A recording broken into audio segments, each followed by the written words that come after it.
Let's do this. Okay. Yeah. Okay, great. So, and you can see my screen? Let's see.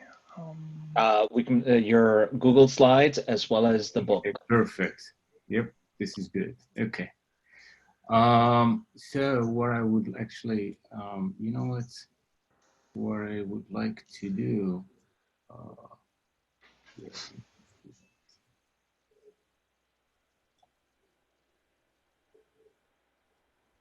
So the plan, so this is what I have in mind.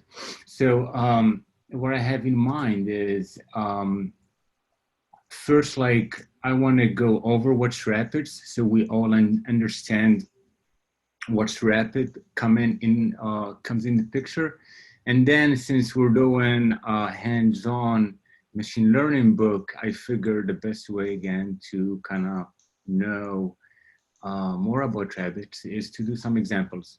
So, and let's see, so it's 6:39 now. Yeah, so maybe less than an hour should definitely be fine, and then I'll leave it for Joseph to finish the chapter. Okay, let's say that you should go till 7:30. Yeah, Okay. definitely. Yeah, that's good. Okay. 7:30 is good. Perfect. It's a hard stop though. Perfect. Yeah, 7:30. Okay. Good. Yep. Okay. So this is what I have in mind. So we're just gonna talk rapids, then primarily about QDF, and then primarily about QML, and then some takeaways for anybody that wanna like go and research more specific things. Okay.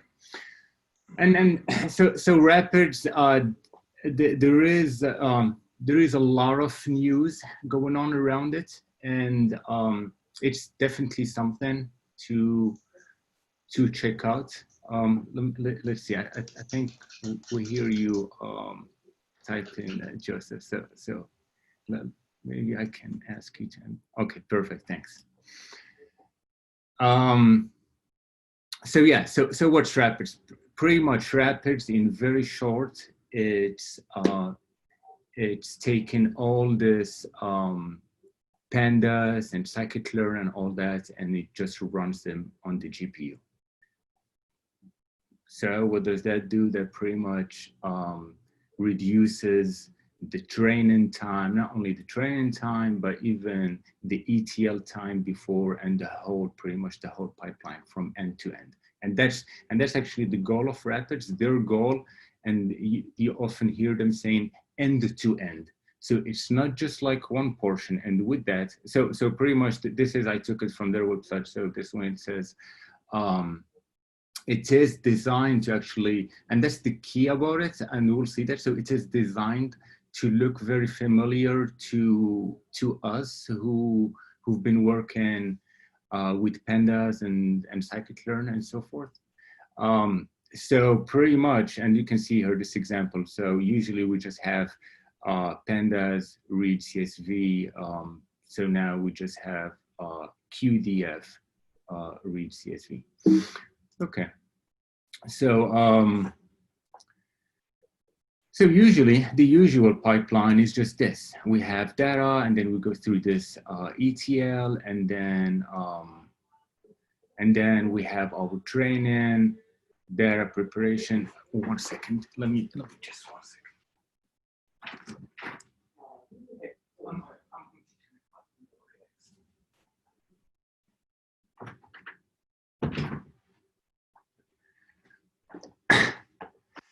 Okay, so I was saying, yeah, so we have the data, ETL, and then we have our training, which is pretty much not a linear process. So, you know, like we iterate over this one, fix things, and then iterate and so forth, and then we have the deployment.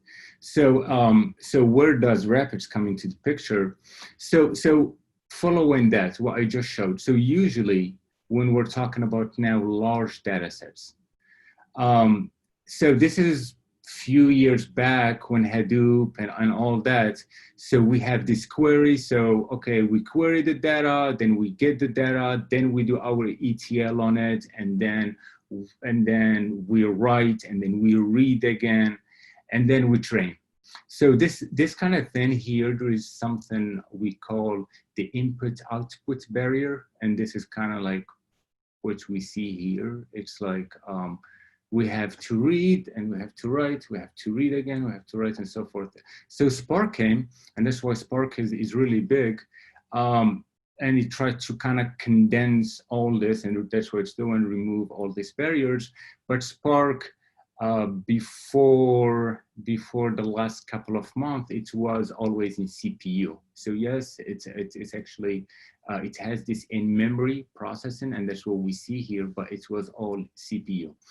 So where Rapids come, Rapids pretty much just adds GPU into the picture. And we'll talk about the very latest news at the end. And this is like now Spark and Rapids now. This is the latest. Spark and Rapids are coming together. Okay, so this is and by the way, so I took slides from different sources that I liked. And this is the first time that I'm doing this thing about Rapids, so I'm still working on it, but it's good. So the stack that we're familiar with, so we usually have our Python code that we use this different libraries, and then maybe for visualization we use Bokeh, Matplotlib, and so forth. And then here now we start training now, and then we go to our deep learning models, so frameworks here. So the frameworks here usually are already using GPUs, right? But everything below, really, here, it's mostly like even scikit-learn is just CPU powered and all that, and all the rest. And Rapids, what it's trying to do is trying to help, how about wherever we can actually run this libraries on the GPU, let's just do that. And which ones are the biggest data science libraries that we use? It is Pandas. What is Pandas here? It is Pandas and scikit-learn. So actually what Rapids is doing, they're taking the Pandas API, and they're actually the huge Pandas API, and they're making a similar Rapids API for that, which is the QDF that we see, that we'll see. And same thing for scikit-learn, they're taking the whole scikit-learn API, and they're making, let me just mute my Slack.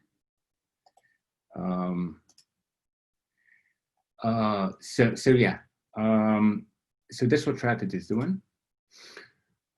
So what we're familiar with, we have our pandas, reading CSV files and all that. We use scikit-learn and the rest, and usually it's interfaced with CPU.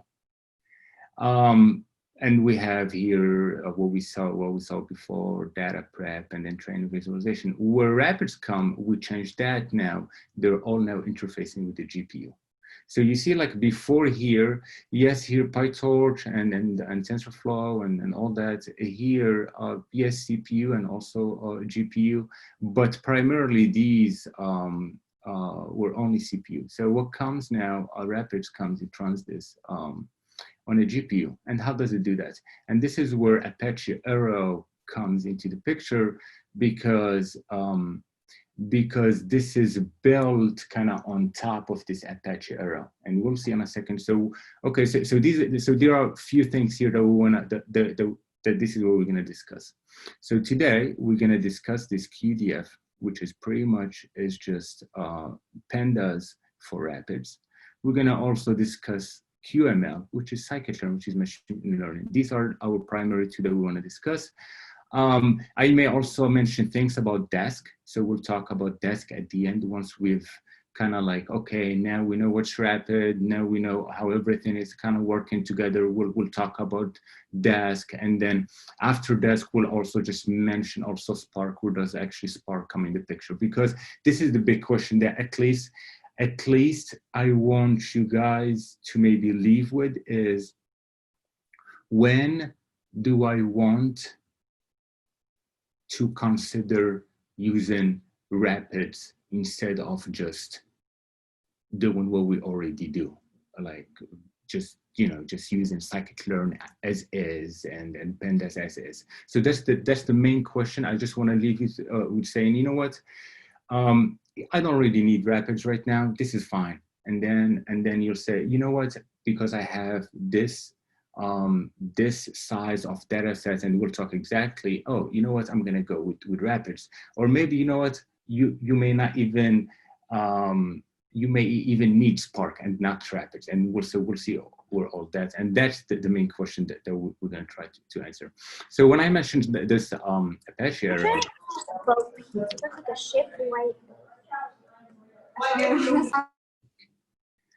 so Apache array, yeah, you guys can if you have no background noise, it's fine to unmute if you wanna ask anything, but if you have background noise.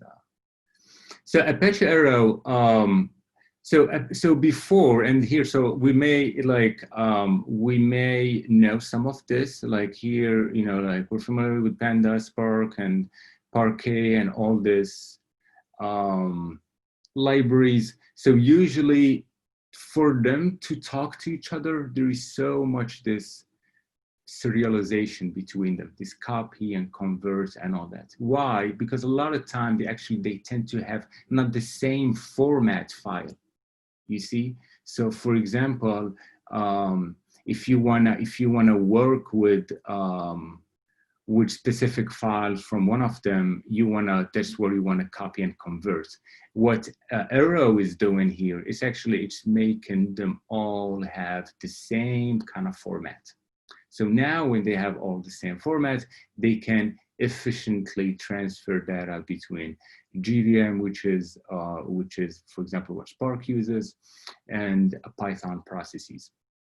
And this specific thing, this is the thing to remember about Apache Arrow.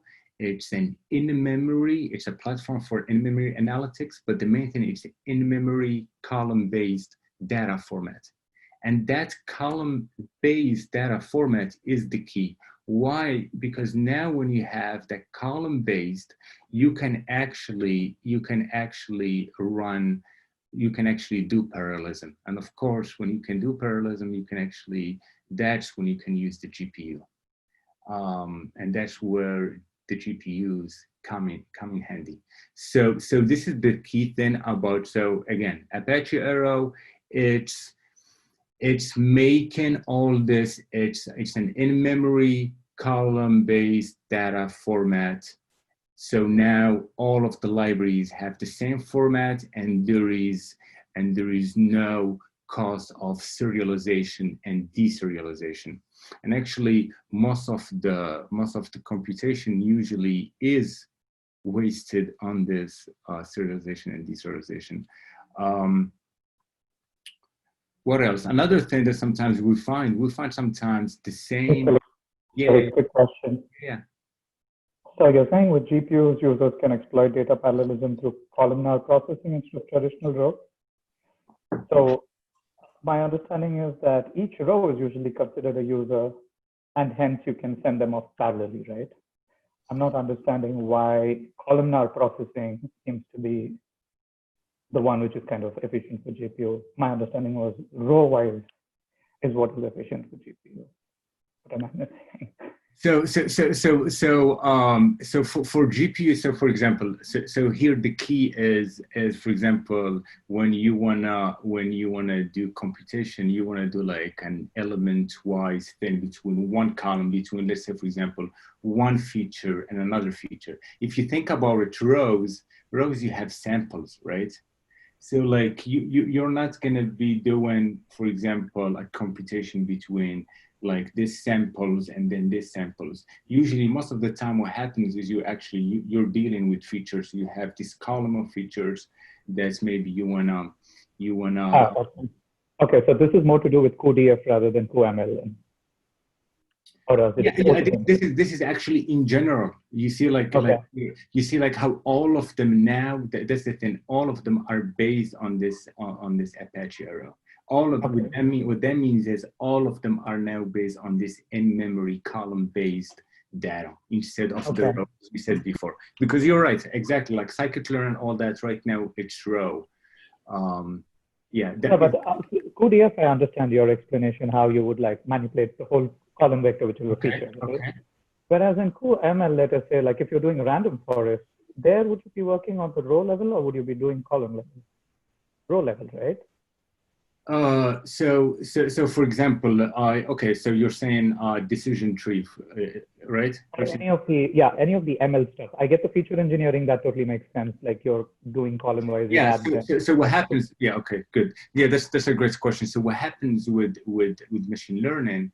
It's not you don't only need a column, but you send batches. So you actually need to send a whole batch. A whole batch, and then now you send a whole batch which has samples. Now it will figure out a way how it will do the computation in the GPU the right way. Salim, quick question. Yeah. I thought the QDF also, the columnar thing, what it gives you is the fact that every column is of the same type. So you would be able to bunch them together because they are the same type. If you go row by row, unless you have a batch, you have a problem because the data varies from element to element across the rows, meaning the data type varies in pandas. One could be something, the next column could be something else, the third column should be something else. Whereas if it's all of the elements in the same column, it's all of the same type. Yep. I agree with that. Yes. Yep. Can I offer please more prosaic explanation? Yeah. Columnar databases are used by Amazon Redshift, Google BigQuery, and Snowflake. Period. Here's what I found on the web. Yes, okay, lovely, Google. That's it. Thanks, Mosh. Yeah. Okay. What the heck is Snowflake? Snowflake is so the VP who was in charge of SQL development at Microsoft, he left Microsoft about 10 years ago, started another company focused on databases out of San Francisco, became Snowflake. Look them up. They've got a fairly large enterprise customer base when it comes to databases. Okay. Thanks for that, Smash. So pretty much now we saw that. So we saw how everything changed from, okay, they were interfaced with CPU, now with the GPU, how Arrow is what made that now in a way possible. But okay, so let's look at now. So Rapids comes in the picture here. Okay, so this is where Rapids come, and it's so how does it kind of interface with the GPUs? So if you want to actually work with GPUs, so you gotta actually work with them through CUDA. And then how are you gonna actually do that? You wanna write some C++, some CUDA C++ to implement wherever your machine learning model into the GPU. Okay, so let's be clear on that. If you have a model and you wanna run that on a GPU, you wanna write some CUDA C++ to do that. So what the Rapids did, they said, you know what, we will take care of that. We will take care of all that behind this, like the whole that lower level, the lower level, and then we're gonna provide you with a Pythonic library that you can still write the code just the same as you do in your scikit-learn. And what happens, and then that takes, and then that's why the implementation, and anyways, that goes, and then it goes to CUDA, and that's how it is implemented on the GPUs. So here what we're focusing on today is just this QDF and QML. Again, here when we're talking about Rapids, it's a single GPU. So eventually later, let's say maybe you have a very, very large data set, that's when Dask would come into a picture. Maybe let's say you wanna use more than a single GPU. Then you still wanna use QDF and QML, but you wanna use QDF and QML with Dask for multiple GPUs. And there is multiple GPUs, and there is also multiple GPUs with multiple nodes. Okay, so this is where we're focusing in here today. And yeah, again, this is Apache Arrow, everything that's how everything is made sure that they have the same column-based in-memory format. Okay, so the new our new GPU data science pipeline looks pretty much like this. We have our data prep, training, visualization, but everything is happening on the GPU. So what's the big advantage now? The big advantage on that read and write, that serialization, read and write, we don't have that. Now we have everything on the GPU, so it's a lot faster. So there isn't that compute time. Yeah, there isn't that compute time of things talking to each other. Okay, so that's pretty much all I wanted to say about Rapid. So I think now let's just go and talk more about QDF and then QML.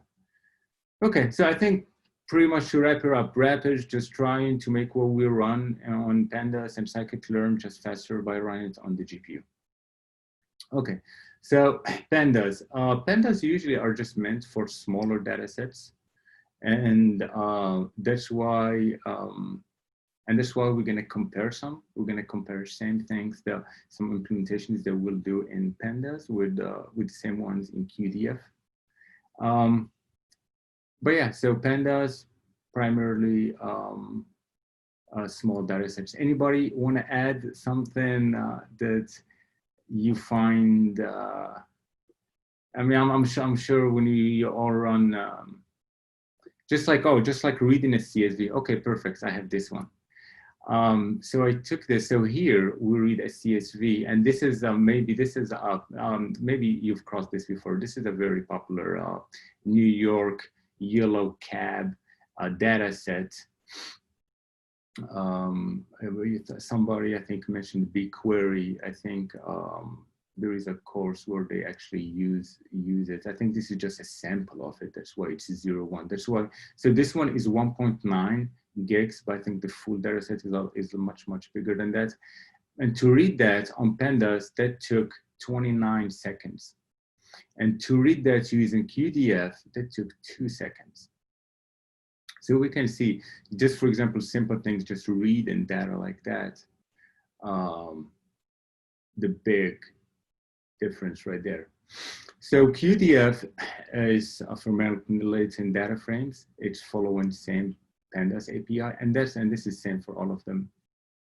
And it is interfacing with CUDA C++ library. That's what we mentioned. All of them actually, they have to interface with this CUDA C++. That's why you can actually, let's say, if you wanna maybe work around and you don't wanna go this and you wanna go straight to, and a lot of people do that. They can write maybe custom functions and things that they can run directly into a CUDA C++ that aren't maybe in the QDF library or something. And usually for example, UDFs. So user defined functions. There are some users or just UDFs that are just functions defined, pretty much modular functions that you can implement that maybe somebody else can come be like, oh, okay, he already implemented that. Let me just use that. So sometimes the library doesn't have everything. So there are people who actually go and directly write stuff in CUDA C++. Creating GPU data frames from NumPy arrays, Pandas data frame, and Pyro tables. Oh, okay, here, user-defined functions. That's what I was talking about. Using Numba. We'll talk at the end. So Numba, it's also a very efficient, it's actually, you see, so for example, there is NumPy, we'll talk about that. So NumPy just took Python to a whole different level. Why? Because NumPy had that vectorization. And that's the big advantage of Pandas too, the vectorization. And then more than NumPy, there is like Numba. It's just more. I don't know actually too much about Numba, but I definitely know it's better. It has low overhead than NumPy. If anybody knows much about NumPy, please feel free to chime in with any additions there. But we'll get to talk about it. Okay, so let's do some hands-on now QDF. Pretty much here, what I mean by hands-on, we just want to do some comparisons, and then I'll leave the rest. You'll get the idea, and then you can do more later by yourself. The first thing that I want to mention is, you know, when so I have this all in Colab, and by the way, I plan on sharing this later. I will share the presentation as well as these notebooks that I put together. I also have the sources if I got anything. You know, there are some blogs I got from places that I'll share. So here, when you run, just make sure you have the GPU. Sometimes when you're you know, when you change your runtime to GPU, sometimes you're given a different not T4. Sometimes you're given like Tesla K80. So K80 has a different has an architecture different. An architecture that does not support Rapids, QDF and all. So like Rapids and all, they require a Pascal architecture or newer. So T4 works perfect. So here, just make sure if when you check, make sure it's T4. Okay, cool. This one here, I took it straight from their tutorial. This one would actually just install all the Rapids requirements. So, and you'll see that I copy this on all the notebooks. So these are the two things that I do every time. Just I run this. So actually, you know what, and let's go through it because we'll run all this together. Okay, so okay, good. So for this, I mean, all I'm checking is if I have that perfect. This is to just check the CUDA version, and now we have this. And this usually takes, and this for the first time when you do it, it's usually takes some time. So it's going to probably take some time. Not too much, but probably like a couple of minutes, like 2 minutes or so. And while it's doing that, I can we can just compare the code. It's fine. So I'm going to just go ahead and just run that. Here I just have an acknowledgement. There is last year's SciPy conference. There was actually a Rapids tutorial which they have shared on their Git repo some good examples, and some of this is from that, and they also have their examples from the Rapids documentation. Rapids documentation actually it's very good so far because it's growing. Again, what they're trying to do, they're trying to build this pandas API, which is huge. Same thing for scikit-learn. So it's slowly growing, and it is also like an open community. Like if you're looking for something and you don't find it, you can just put like an issue, or you want to ask for, hey, can I add this? So it's a very open community to all additions. Okay. From that. This is what we talked about. So here are just some notes that I felt helpful. So let's compare. Okay, so let's compare. So this is a very basic example here that we have this data frame that I put on the first column key, this 5 values, and then on the second column, just randomly another 5 values. So these, okay, actually, you know what? This is, I already have run this before, so we don't need to run it. We can just walk through it. Perfect. So we have that. So this is what we get. Okay. Now, if we want to do the same, so the same as this one using QDF, is pretty much the same. The only thing that we change between these two is just instead of pandas, which we imported pandas as PD, now we import QDF and then we just do QDF there. That's the only change there. And that's pretty much it. So now that we have these two, so now I have GDF as our QDF data frame, and then PDF is our pandas data frame. Okay, so let's say now we want to sum all the values in the value column. So using pandas, we'll just call sum, we get that, and same function here. So this one would actually be that, but they should also still work. So, and that's the thing, what they try, the verbosity in pandas is the same. So like the functions and all that, the naming, they try to keep everything the same. So that would still just work fine. Okay, so that's pretty much the idea. The idea is you don't really need to do much except just calling QDF instead of pandas for. Okay, QDF package that allows us to migrate. Okay, the syntax, that's what I was talking about. So the syntax, it's very, and that's their goal. Their goal is to make the syntax very, so there is like no learning curve. That's the thing. Okay, so now let's compare, and I linked to this one. So if they have more examples there. So now let's compare the performance, pretty much the runtime. So example 2, we have this 10 million values, just same thing that we did earlier, right? Same way what we did earlier. We're just gonna assign those values to this pandas data frame column, to this. Okay, here I called it CDF, above it was GDF. Anyway, so this one is to this CUDA data frame column. Okay, so now just to do that, for pandas it took 700 milliseconds, and for CUDAs it only took that. And that's the thing. And so now you're asking, so why are you gonna be like, so why am I still using pandas? Well, here's the thing. They've been implementing everything, but you may run into situations where you may be looking for a function that's still not there yet. So it's not like a fully kind of done thing. They still have a lot, so they're working on it. But the basic stuff is in there.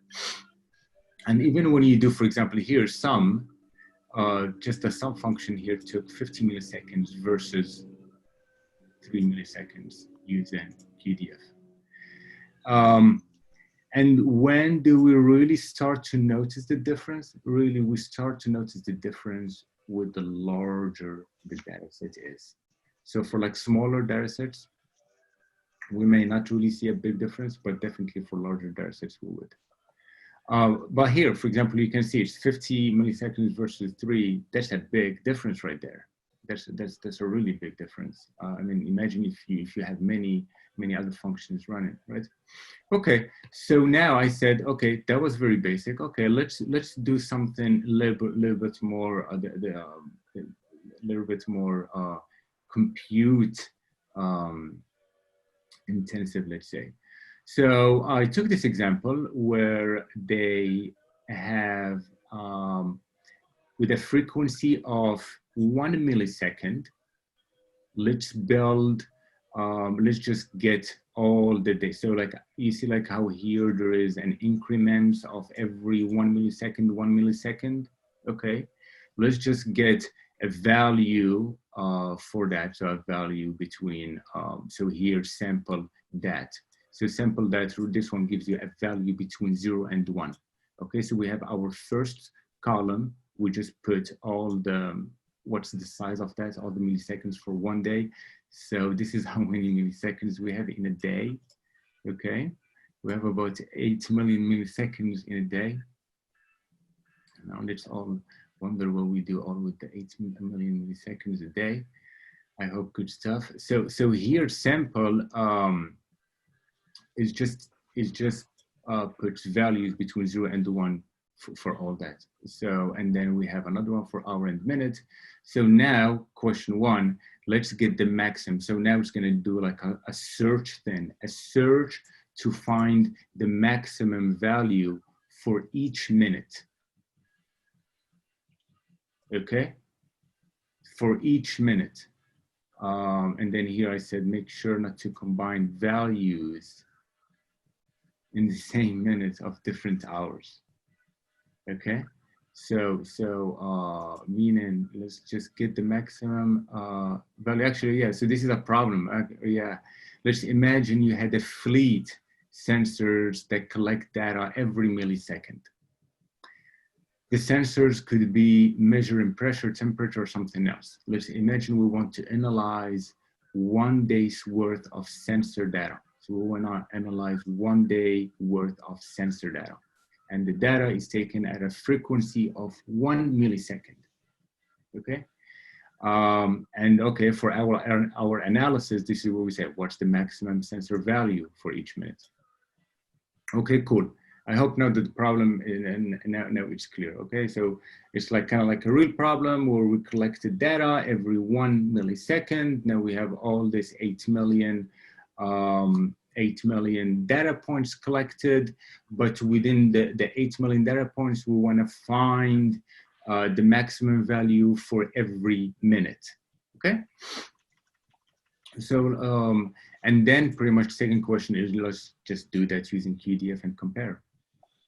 Okay, so the first one, what we do, we want to group by the hour and the minute, right? We want to, because if we only group by the minute, it's not gonna consider the hour. So after we group by the hour and the minute, we just get the max value of that column.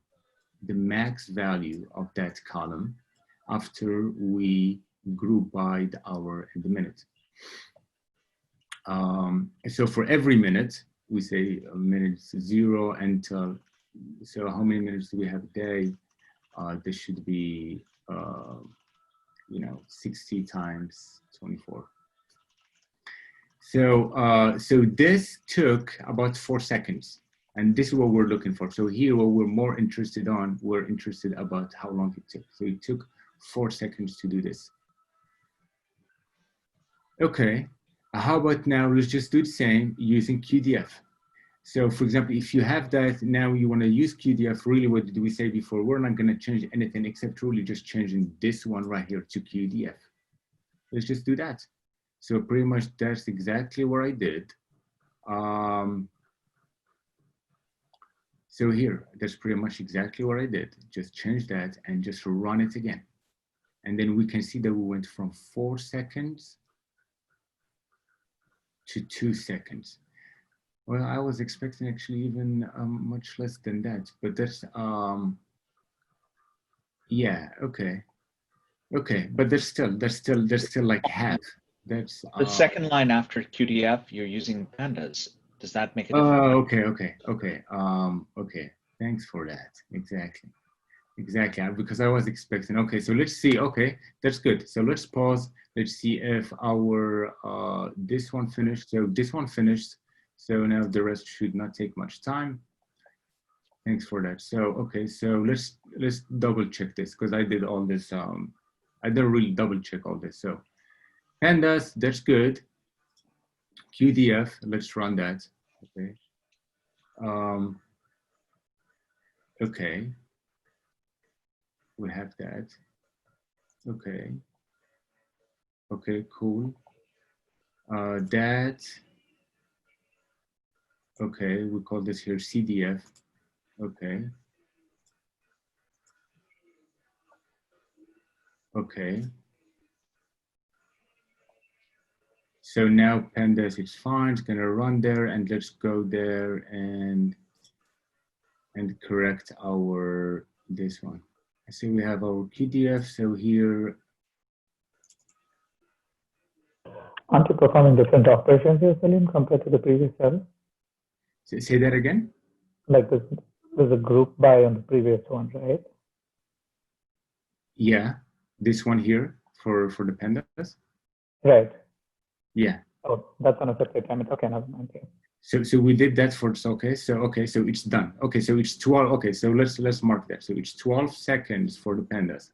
Let's just do the same for this one. So we have our QDF there, and okay, we have our QDF there.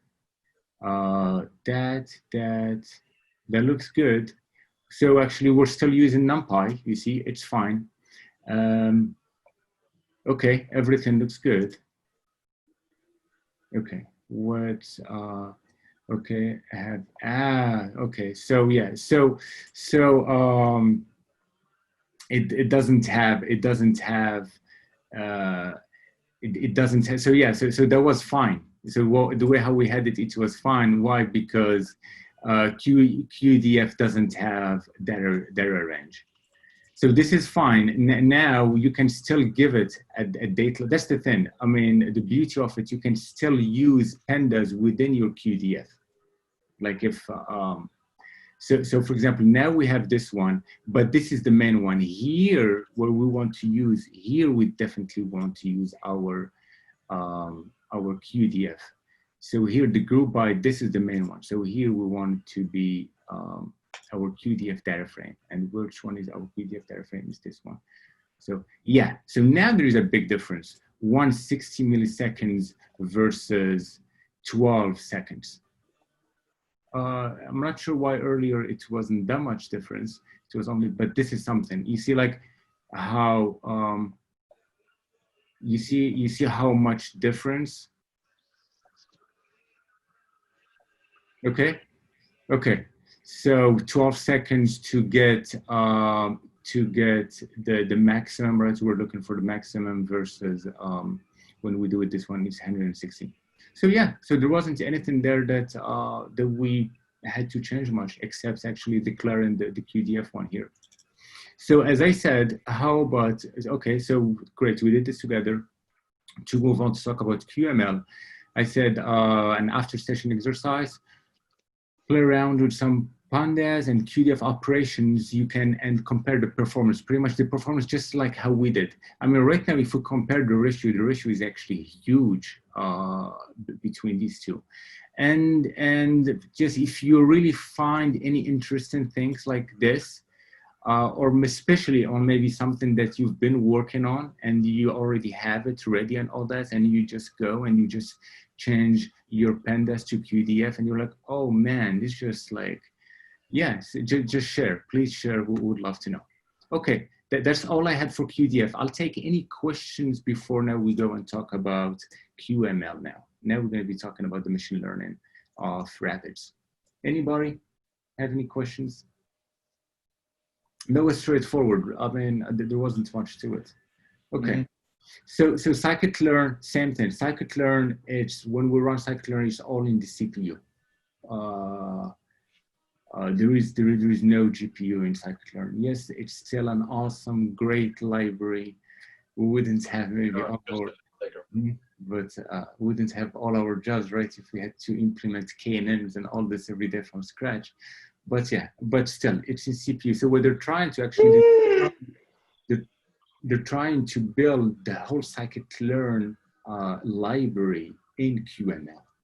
And QML, there is still definitely a lot to be implemented. So if you are wanting to contribute, I think this is a great time. If you just want to be a contributor on something big, I think contributing to Rapids is a great opportunity. Like QML, like just random forest, for example. I think we talked last about random forest in QML still have many limitations, and I think we'll get to talk about that. So what's QML? As I said, it's just scikit-learn on GPU, pretty much. Okay, we did not see the API, but actually, since I have this one here, let's actually go and see their API. By the way, so here we'll go. That one was for QML. Okay, well, yeah, and QDF is just here. So QDF, and so this is the API for. So for example, here you go to the data frames. They have examples like the one actually the very first one. I took it from this one here. They go series, strings. You know, like how for example strings. Yeah, so same functions you would find that you can use QDF for very similar, all pretty much what you can use pandas for. Okay, so let's go back now to QML. I really like their API for what we're gonna go talk about today is we're gonna go and talk about this. So for example, in our book, Hands-on ML, we've covered so far most of this. We've covered regressions, we've covered SVMs, we've covered decision trees.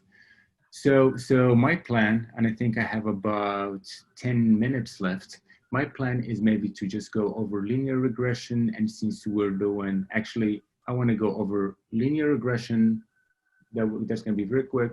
We'll go over PCA, since that's what we're doing. I missed you guys last week, I think, or the week before, last week and the week before maybe. But, and there is also PCA. So we'll go over an example of linear regression and PCA. If we have time, we can also go over decision trees. Okay. What I would like to mention, since we're gonna linear regression, there is not much to mention there. So let's just go to again here, I'll share this one. I'll make it more, that's the thing, I wanted to make more like the titles boldish and all that. I'll do that later before I share it. But pretty much, let's just, so here uses data frames, okay, provides, okay, there are two ways to, okay, QML expects either QDF data frames or NumPy metrics. What does that mean here? That means if we have, for example, here, we cannot give a pandas data frame to QML. If you have a pandas data frame, you need to convert that to a QDF data frame and then give it to QML. Unless you have a NumPy metrics, that would work. Okay, and okay, so guys, let's just remember this one. Is we can't give direct pandas data frames to QMLs. Actually, we have to convert them. And there is just one function that takes that and conversion. Provides two algorithms for linear mode, linear SVD or eigen SVD. And I believe, did we talk? Oh, we didn't talk about those. But if you wanna find out more about these two singular, these two decompositions, I've added this link here, which I personally like. That goes into some details and some examples and so forth. Actually talks about applications too, when you would use when you would use eigen decomposition or SVD. Okay. Oh yeah. Oh, you see how earlier we talked about NumPy. So because so NumPy, the biggest overhead is due to the transfer to CPU memory. Okay. But of course, it's a step above Python, and then QDF comes, and then QPy. Actually, QPy is something definitely to look into if you are into QPy. It's also QPy. We can compare it to NumPy. You see how? So you see, and we'll say so QPy. So for example, you know how we do like import NumPy as NumPy, and then we just move on. Same thing. So actually QPy, they're trying to implement everything that NumPy is doing, but more for the GPU. You see, and so pretty much they're also trying to do, instead of doing, we can just what is it? I think just QPy as CP. And they said, you know what, just change the N by the C, and that will speed up things. And so that's something that you just check out. Okay, besides that, let's just go straight to examples. I think I've already run this, I hope. If not, again, just make sure that your GPU is T4, and then you have that trackers. Okay, cool. Okay, I did not run this, so we'll have to run them. Let's see. Okay, so meaning it gives me that. So let's see. So let me just make sure.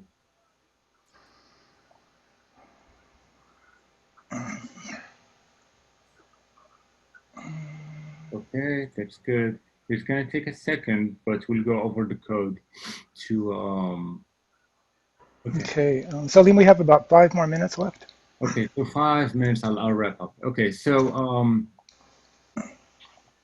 okay, so we're here, same thing. So I just want, so here what I did is there is this data set that I got, and then from the data set, we're gonna do same thing as we did with our beginning data, you know, like how we split, this is our training, this is our testing, so we kind of do the same.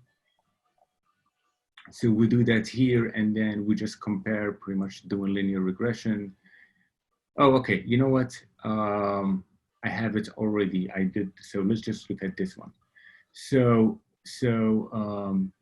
here, this one is just converting the pandas data frame to QDF format. So there is no training here, but now I have that. Okay, that took 4 seconds overhead, that's fine. Now this is, remember how we do our fit, right? We always do our fit. So this is using scikit-learn. So using scikit-learn regression model. Okay, so we fit it. It took 37 seconds here. Now we predict, and our prediction took 190 milliseconds. Let's just do the same using QML, and this is what I wanted to share. Instead of that 37, and pretty much there is no difference. There is no difference except importing the linear regression from scikit-learn, we called it that, and then this one, the QML linear regression, we call it this. The rest is, you can see how they're trying to make the rest the same, like that. And you can see that it went from 37 seconds to 7 seconds. And same thing when for inference, it went from 100 milliseconds to 36 milliseconds. And this is to just mean square error. It's pretty much just exactly the same. Sometimes on some situations, not with like this regression, sometimes like decision trees and all that, please, you know, like sometimes they cannot be the same. I'm still also playing with rapid, so but sometimes I did notice that it's good to check, are they the same with scikit-learn or with us. Okay, so I believe maybe 2 more minutes. So okay, so that's perfect. Let's just go over PCA. But okay, so we are done. That's linear regression. Although we have to do, the only difference, if I had the main difference, we had to convert the pandas data frame to QDF format. But besides that, there was nothing different. Actually, we just had to just call our linear regression model same way how we did for scikit-learn. PCA, same way. Here, what I wanted to do, same thing. It's same data I loaded there, and so we wanted to apply PCA and maybe get, let's see, 10 components. Okay, so we set well, let's get 10 components. How long would that take using scikit-learn, and how long would that take without? So I'll just go to the results directly. So when we fitted using scikit-learn, it took here, so fit transform, it took here 900 milliseconds. This is, okay, this is QML. So QML took 900 milliseconds, and scikit-learn PCA took 1.3. I'm expecting more, but anyway, you can see. So I'm expecting even a bigger one, a bigger difference. But yeah, but my point here is there isn't a lot of work to do. It's just switching the callings of the library. Okay, I'm just gonna wrap up like 2 minutes, Joseph. So what we talked about, so that's pretty much all I wanted to talk about. If there is anything to add, maybe for next time, we'll maybe dive more if we choose on either one more, and we'll do maybe more lengthier examples. But again, we're still talking about a single GPU. Now, okay, we wanted to answer the big question: when do you want to use rapids? I'm gonna go to this one. So there's this blog that she said stop using pandas and start using Spark or Scala. For me, I would say stop using pandas and start using rapids. But that's not the point. The point is I like it because, okay, you see how here there is this gigabytes. Okay, so when do you really want to use scikit-learn? So I believe anything around here, like anything above 10 gigabytes, 20 gigabytes around here, this is perfect to see a big improvement with rapids. Okay. Here, there's still going to be some improvements, but not a significant. When it's more than 20, that's when you want to start looking at Spark and so forth. Well, maybe not necessarily 20, but yeah. So this is sweet spot for rapids, which is actually you'd be surprised that most of the data sets fall within here, within like 10 to 20 around there. So that's my take. The latest news, as we said, Spark was just in memory CPU. Now I believe just last month or so, Spark is working with rapids to actually be also in GPU. And this one here, this is the end. I was just showing that like before it takes so much to just iterate just over ETL, but now at least you can experiment more. And this is what rapids they try to do. They try to actually save you time so you can actually work on the modeling part instead of just on the reading and writing. This is the last slide. So yeah, so the community is very supportive if you want to just if you want to just help out. So yeah, I think that's about time. Maybe we can just start, or if you want to just discuss something in 2 minutes, we can. Thanks a lot, Salim. Are you going to make this this notebook available on the Slack afterwards? I'll do the notebooks and the presentations by tonight. I'll just share them. That's so excellent. Thank you. And so the main takeaway is that is it the sweet spot for rapids is data sets between 10 and 20 gigabytes? I would say so. I would say that's definitely where we would say a significant improvement. You know, for small for smaller data sets, you know, you may still be fine using CPU. But yeah, I would say just play around with it. Something that you already have, just take it and just change it and see the performance. Great, thank you so much. This was great. Okay, I'm going to switch gears now and switch into chapter 8. Let's see now. Show all windows, share, and I got to find the right one. Let's see.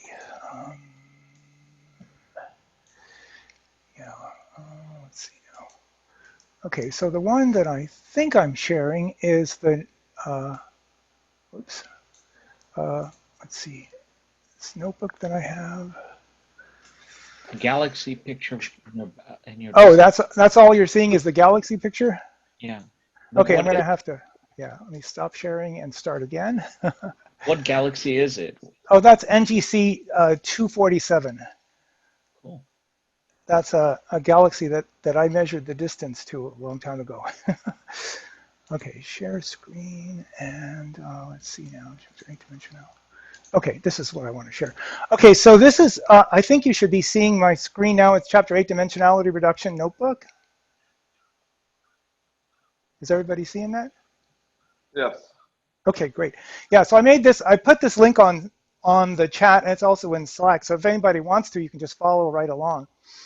So this is the notebook from chapter 8, and I just went through and refactored it a bit and annotated it a bit so that it makes more sense to me, and I hope that it will also make more sense to you. So what I wanted to do was to review the notebook actually covers the stuff that we read last time, which is basically through pages through page 224, mainly looking at dimensionality reduction by PCA, which is principal components analysis, and the other way, that's the projection method, and the other way is by manifold learning. Jerome talks a little bit about manifold learning at the end, and so we'll just talk about that a bit too. But mainly today I want to talk about the projection, the principal components analysis. So the first thing that he does is he makes a data set. Let's see. Yeah, he just makes it. The first thing that I wanted to show is that just by hand, you can do dimensionality. I mean, this example is basically intended to be followed by hand. We haven't introduced any mathematical techniques now, but we want the idea that that sometimes your data lies in or near a lower dimensional subspace. And by projecting the problem into that lower dimensional subspace, things simplify somewhat. And so here he just generated some data clustered around the line at 36 degrees. That you can see that that's how he generated the data. It's basically data along a line with some Gaussian noise added to it. And so you can, but the data is in, this is the original axes, x1 is horizontal and x2 is vertical.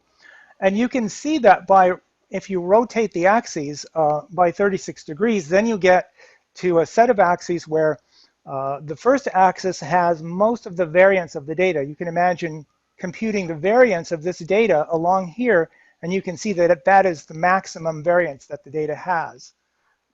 Whereas this direction, if you compute the variance of the data along this direction, it's very narrow, and so the variance will be small. So this is an example of what PCA is doing, but it's I like this example as to start with because it's in a manageable dimension. This is a two-dimensional data set that we're projecting it down into one dimension, and we're only really concerned about the principal component along this direction. And so what you can see is that, or what I hope will come through, is that principal components analysis for this example turns out to be just a rotation. We're just rotating the data. We're just rotating the axis and finding the axis at which we're finding the direction at which the variance of the data is maximized. And so you'd end up hopefully finding the direction at 36 degrees. If anybody wants an exercise to do after we finish today, is you can go back and actually apply PCA and see if it comes up with 36 degrees. But anyway, so here's the original data. Here's C1, the first principal axis at 36 degrees. C2, the second principal axis at 90 degrees away. And you can see that if you project the data onto C1, it has this large, a large footprint, a large variance. If you project it onto C2, it has a small variance. And if you project it onto some direction in between, this is just some arbitrary direction I chose, that he chose minus 24 degrees, you can see that it has a smaller variance. So the principal axis is the axis along which it has the greatest variance. And that's what principal components analysis does. It basically automatically does this. It rotates the data until it finds the principal axis. Yes, sir. Stephen. Oh, sorry. Did you hear me? I thought you had a question. No, I was listening. I just actually yawned. Sorry about that. Okay. Okay, so that's sort of the motivation for principal components analysis. We didn't really do anything here except to notice that if we looked at this data in a rotated set of axes, we could find an axis. We could imagine finding an axis along which the variance is maximum, but we didn't really do that mathematically. Principal components analysis is a way to automatically do that. It's a mathematical method that automatically does that. And so in words, it's a method that can be used to find low-dimensional subspaces that are closest to your data set. The idea being that if you look at this projection, you might decide that this variance is so small that we could actually ignore the second dimension, and then we could treat this two-dimensional data set for all practical purposes as a one-dimensional data set. So we've reduced the dimensionality. That's what principal components analysis is often allows us to do. So there's a point here that needs to stand out, and that is that PCA is a regression method without an intercept. And that means you have to subtract the data, you have to subtract the mean from the data first so that it will be centered around 0. So you'll see that everyone will tell you that you've got to subtract the mean first. In practice, some of the principal components analyses packages do that for you. I think scikit-learns does, but it's well to remember that especially if you try to do principal components analysis using SVD, singular value decomposition, there we do have to remember to subtract off the mean before we do the analysis. Okay, so what PCA does is it creates a new set of features which are called principal directions that are linear combinations of the original features. So here, you can imagine the original features are, the horizontal axis and the vertical axis. Those would be the features originally. And these two new features are basically linear combinations of x1 and x2, right? And so PCA sort of does automatic feature engineering for us. And the result of this feature engineering is that the data, is that the new features are independent of each other. You can look at the original data and see that there's correlation between x1 and x2. If you increase x1, you also increase x2. So x1 and x2, these original features that the data came with, are not independent. But after you map it to the principal components, now you can see there's no correlation anymore between these features. Does everybody see that point? So that's the main thing that principal components analysis allows us to do, is to map to a new set of features that are independent of each other. And then I just sort of stress this: why must we center the data before doing PCA? If we didn't center the data before the rotation, then its variance along any direction would depend on the centroid direction as well as the rotation.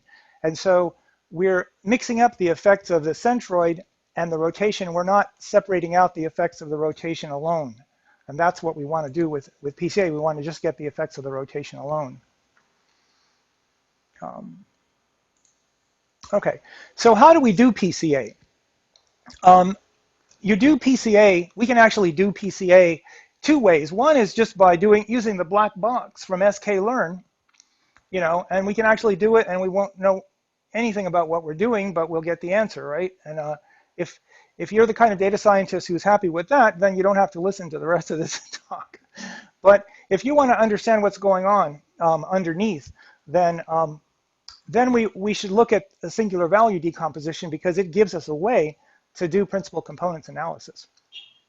So what is singular value decomposition? SVD is a matrix factorization technique that can break down any n by n matrix X into a product of three special matrices, U, S, and V. And the product is actually U times S. This is a matrix product, U times S times V transpose. So what is special about these matrices? Well, U and V transpose are orthonormal matrices. And that means, what does that mean? That means that the columns of these matrices are unit vectors that are orthogonal to each other. So if you take any column of U, first of all, that column is a unit vector. You can find its norm, and its Euclidean norm is 1. And the second thing you can do is you can take the dot product of this column, of the column that you picked, with any other column of U, and they're orthogonal to each other, so the dot product will be 0. Okay, and the same holds true for V transpose. It's the columns are unit vectors and the columns are orthonormal to each other. And so you got to be a little careful here. If you want to ask about V, the matrix V, not the matrix V transpose, then it's the rows that are unit vectors and the rows that are orthogonal to each other. Does that make sense? Because the transpose maps the columns into the rows. Let's see.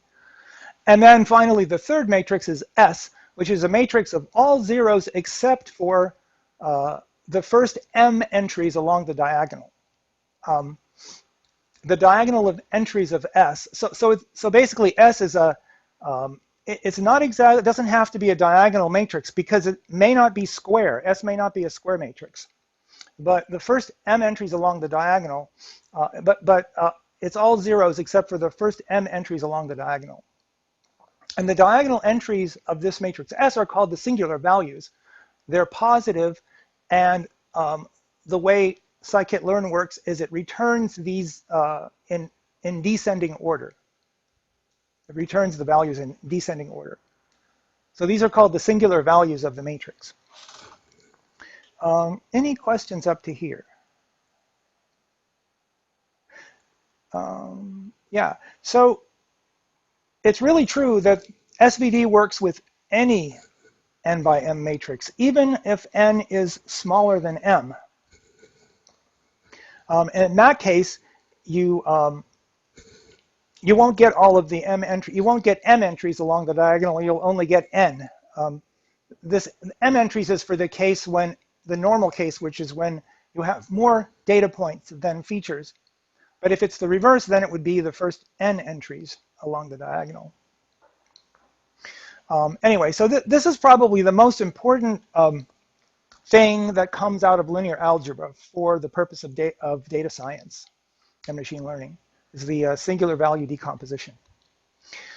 Okay, so there's a little confusion sometimes when you talk about singular value decomposition because it comes in different flavors.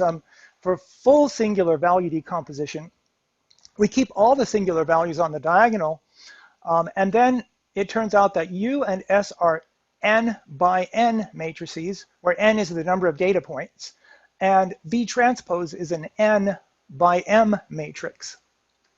And you can check that the product U, S, and V transpose has dimensions n by m, which is the original matrix that you're trying to factorize, right? So that's full SVD. The second flavor of SVD is truncated SVD, where here we keep only the first k of the singular values. This is the idea that, well, we would like to do some dimensionality reduction. So we can arbitrarily try to reduce to, instead of m features, we can reduce to k, some number k, which is less than m. So that would be truncated SVD. We truncate to the first k singular values on the diagonal, and that means we're trying to reduce from m dimensions to k dimensions. And we'll see how to choose k a little bit later. Okay. So in this case, for truncated SVD, then U becomes, instead of an n by n matrix, it becomes an n by k matrix. And S is a k by k square matrix, which is diagonal, and V transpose is a k by m matrix. And again, you can check that the product of these three matrices is an n by m matrix, which it should be, since you're factorizing an n by m matrix to start with. Any questions up to here? This is heavy-duty stuff, so I can imagine there might be some questions. No? Okay, well then let's move on. Okay, so why are we talking about SVD? Well, let me just reiterate. The reason why we're talking about and introducing SVD is that singular value decomposition can be used to accomplish principal components analysis, which is the sort of the method we alluded to up here, where we're going to rotate the axes to get to a better set of axes so that we can maybe reduce the dimensionality of the problem. Okay, so we've just reviewed what SVD is. What are the main results of singular value decomposition? Suppose we have a data set X that's is represented by a matrix X with n n examples. Each example has m features, so it's an n by m matrix. What do we get from doing SVD on X? We get two main things. One is the rows of V transpose define a set of orthogonal direction vectors. They're orthogonal unit vector, actually orthonormal direction vectors, called principal components that separate the data into its independent components. And we talked about that here. Just scrolling back up here, principal components analysis, if we had done it on this data set, would find these two axes, separating the data into its components along these two directions, and these are independent components, instead of being mixed together like they are with the original set of axes. So it gets us a better coordinate representation for our data. That's one thing that comes out of it. And the second thing that comes out of it, and this is really interesting, is that the squares of the singular values, remember the singular values are the diagonal entries on of the matrix S that pops right out of SVD. Those singular values are the variances along the principal directions. So that's really handy to have that, right? And so you expect the, that the first principal direction is going to have the highest variance associated with it, and the second principal direction is going to have the next highest variance, and so on. The singular values are ordered in descending order along the diagonal. Okay. So so now let's do an example and show how this works. So he builds a three-dimensional data set that lies near a two-dimensional surface by, he doesn't tell you much about what he's doing, but what he's basically doing is the x and y components are random points on an ellipse-like curve within a 270-degree interval, and the z component, the third dimension, is some linear combination of the x and y components plus some random Gaussian noise.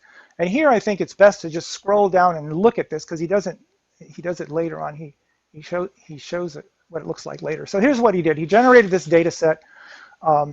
These are the blue points, and we're going to find the principal components, which are going to be they're going to be the directions in this gray plane. The first two principal components are going to be the directions that define this gray plane, and the black points are the original data points projected down onto this two-dimensional plane.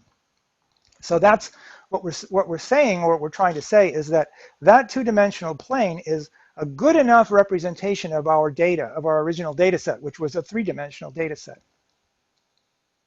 And we'll see what we mean by good enough representation as we go on.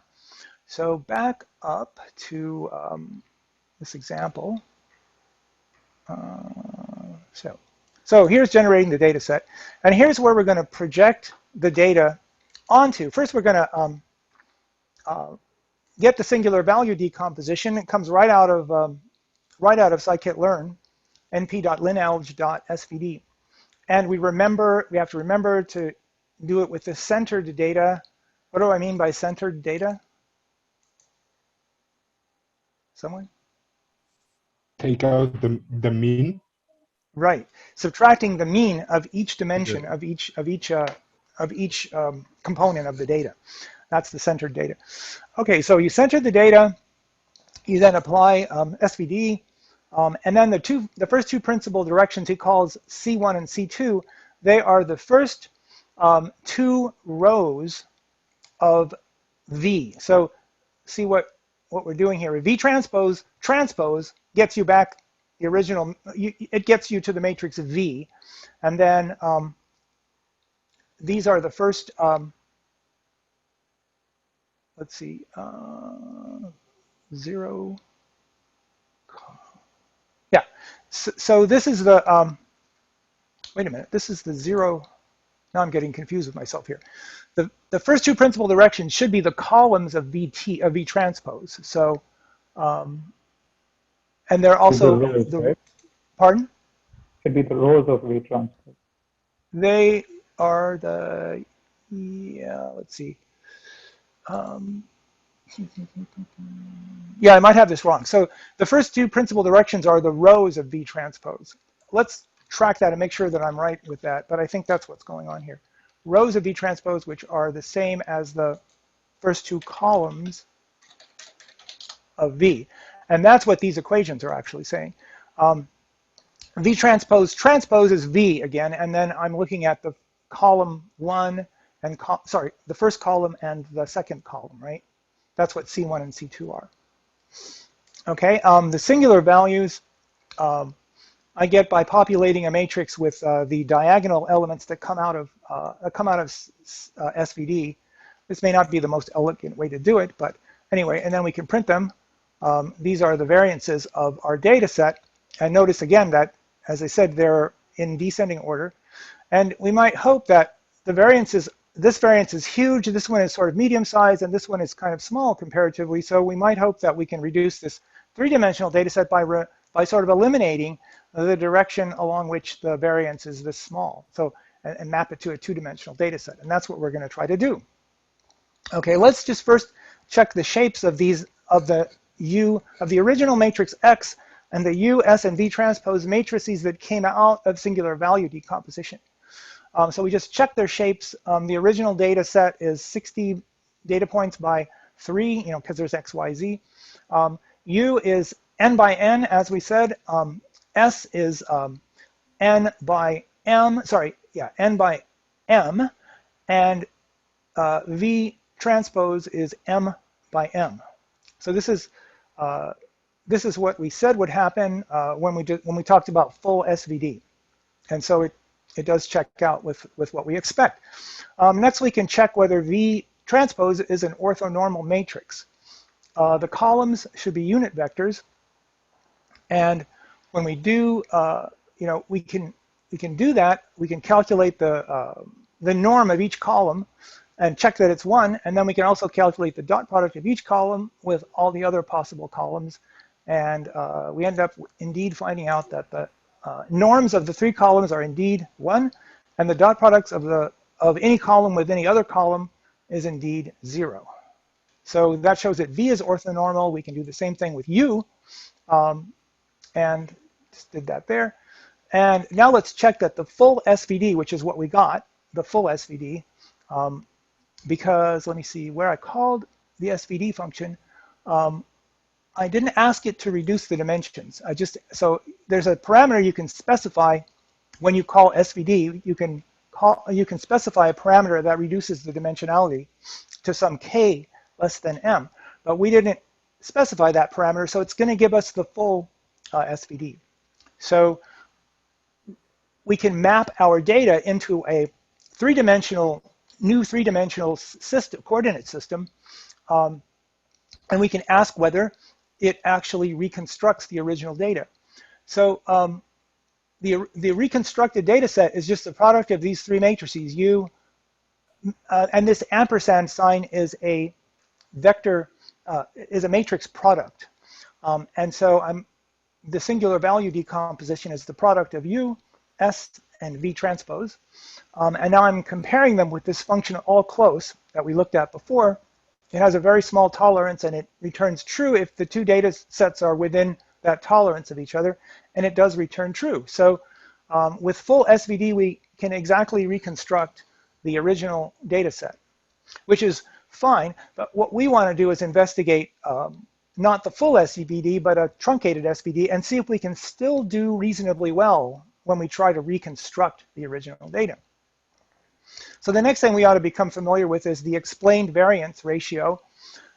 And just reviewing this back, the singular values S are the elements of the diagonal matrix capital S, and the squares of the singular values are the variances of the data along the principal directions. That's what I mentioned before. That's why, yeah. Quick question before we go further. Sure, Mush. Truncated SVD, wouldn't you lose information? Yep, you would. Okay. You're absolutely right. The idea is you want to make sure that you lose a tolerable amount of information. In other words, that you can stand losing that information. So, you have to find the right number of components to keep. Right? If we just kept the first components, well, let's look at these explained variances, 0.8, 0.14, and 0.01. You can already see the punchline coming is that the third dimension is not giving us a lot of information, right? That variance is extremely small with respect to the,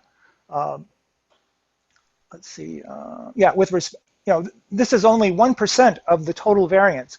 So the punchline is that, with this 3-dimensional data set, we could probably do without the third dimension. We could probably map it into a 2-dimensional data set using the first 2 principal components. And we would lose this information, as you rightly point out, but it wouldn't hurt too much. Does that make sense?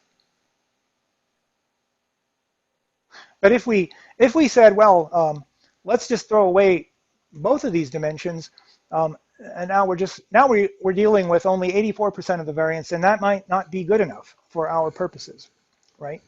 You can imagine throwing away 1% of the variance in the data, but throwing away 16% of it might not be tolerable. So that's the trade-off for PCA, as you point out, Mush, is that you lose information. But the idea is to select the number of components so that you lose the least information that you can tolerate, actually lose the most information that you can tolerate losing.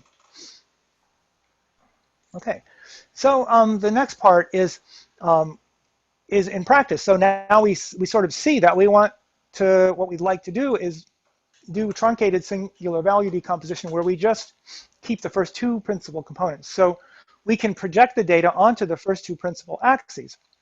And to do that, we can basically do a matrix multiply by this matrix W, which is the first two principal axes. Let's see. And now this is not consistent with what I said before. This is V, all of it, the first two columns. Now I said that the principal axes were the rows of V. So they should be the rows of V transpose transpose, but I've got it here as the, yeah, I think that's right. That's what I said. It's the rows of,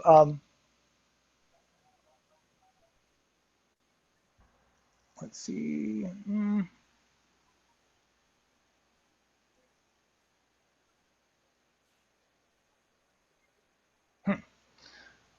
I might have gotten myself in a twist here.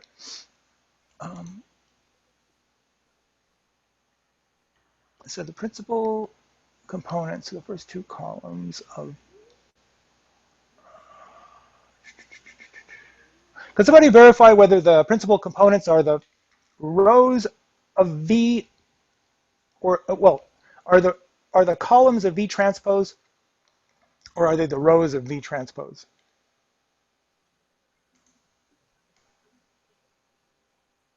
Because I have to make sure this whole presentation is consistent. Does somebody have that answer? What you have V transpose, which is nothing but V. Of course, but, columns, right. But that's what is there in the book. So that's what I was asking. Yeah, it's the columns of V. Is that what you said? Yeah. Okay. So what I've done here is I've got the columns of V, right? Yeah. The first two columns of V. Okay. So that's what I want. Okay, and then to project the data onto these principal axes, you just have to take the matrix product with this matrix of principal axes. So you can imagine that you take this vector. So one of the data points is going to be a three-dimensional vector, and then you're going to, but this W has 3 rows and 2 columns. So if you multiply a data point, which is a three-dimensional a vector of length 3, times this W matrix, you're going to get a vector of length 2. And so, you know, when you do it for all the data points, you're just going to get a new data set with 2 dimensions instead of 3. And that's how you project your three-dimensional data set onto the 2 principal axes. And now you have a 2-dimensional data set. Now, if we have the 2-dimensional data set, how can we get back to how can we make an estimate of what the 3-dimensional data set should be? If we had the full, if we had a full reconstruction, well, we're doing a truncated SVD. So now we can try to map this. We've lost information, as Mash said. So when we try to map this 2-dimensional projection back to 3 dimensions, we won't be able to get it exactly. So how do we do this? Well, the 3, let's see. If we multiply the 2-dimensional projection by W transpose, this is an error here, I have to fix it. W transpose.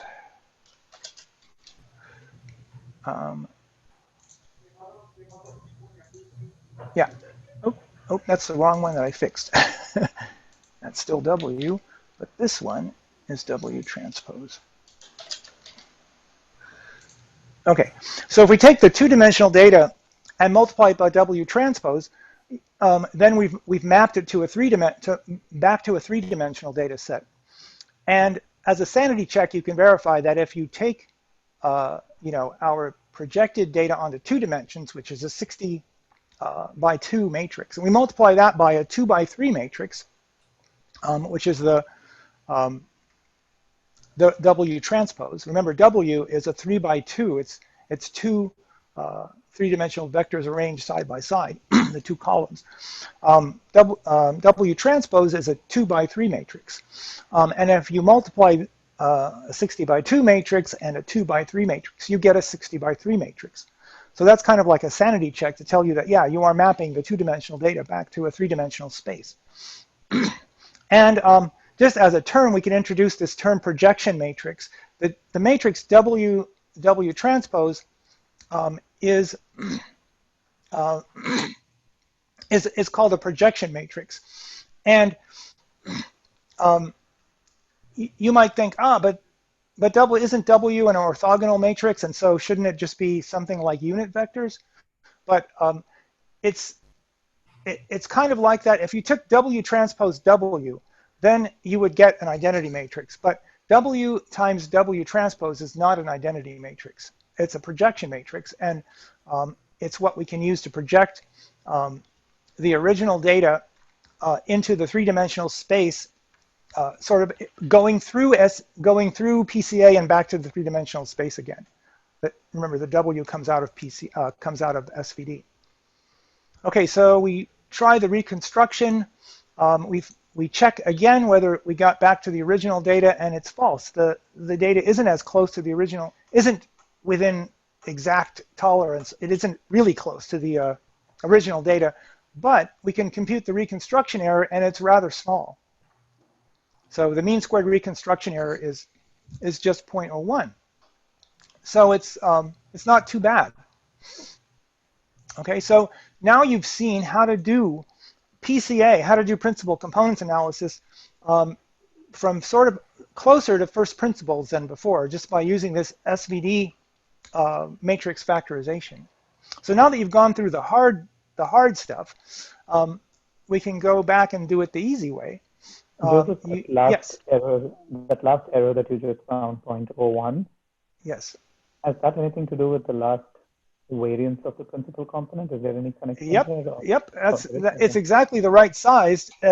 Remember, as Mash pointed out, we lost information, and we actually quantified how much we lost by when we looked at the explained variances. And the third dimension of the explained variance was 0.01. As you rightly noticed, that accounts for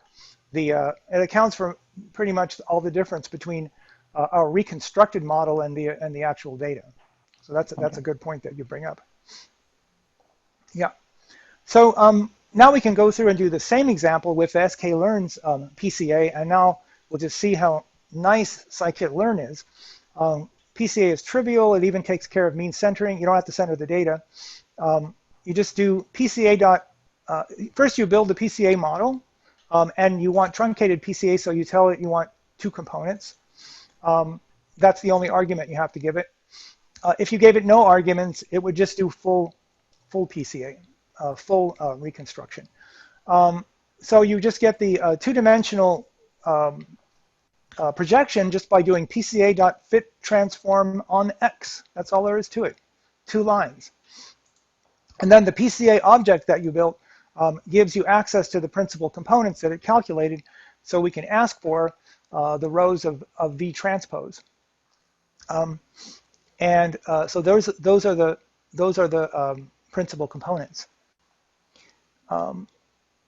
We can compare those to the principal components that we got using SVD. Same thing, the rows of the rows of V transpose, the first 2 rows of V transpose, and you can see that they're the same except for a minus sign. And so SVD finds the axes, but there's nothing that says that it has to be a right-handed axis. It could return a left-handed coordinate system, right? And as long as the directions are right, that's all it cares about. So it returned a sort of a left-handed coordinate, or actually in this case it returned the negative, the the unit vectors that define the coordinate system are the negatives of the ones that the PCA returned, but that's not a problem. The axes are flipped inside. We can also look at the explained variance, and again we can see that these two, the explained variance of the first two principal components match pretty much the ones that we found with SVD. The first two, remember with SVD we did it for all three components, but if you scroll back up you can see that the first two components were basically 84% and 14%. There we go right there. And so the explained variance coming out of PCA is exactly, the first two components are exactly the same as the first two components that we got from SVD. Let's see. By projecting down to 2 dimensions, we only lost 1% of the variance, and this is the point that that I think Rechel noticed, that the unexplained variance is only, in other words, we explain like 99% of the variance in the data with just the first two components, which means that the unexplained variance of our new model is only 1%. Okay, and then we can do the same thing. We can reconstruct the original, try to reconstruct the original data from the two-dimensional projection.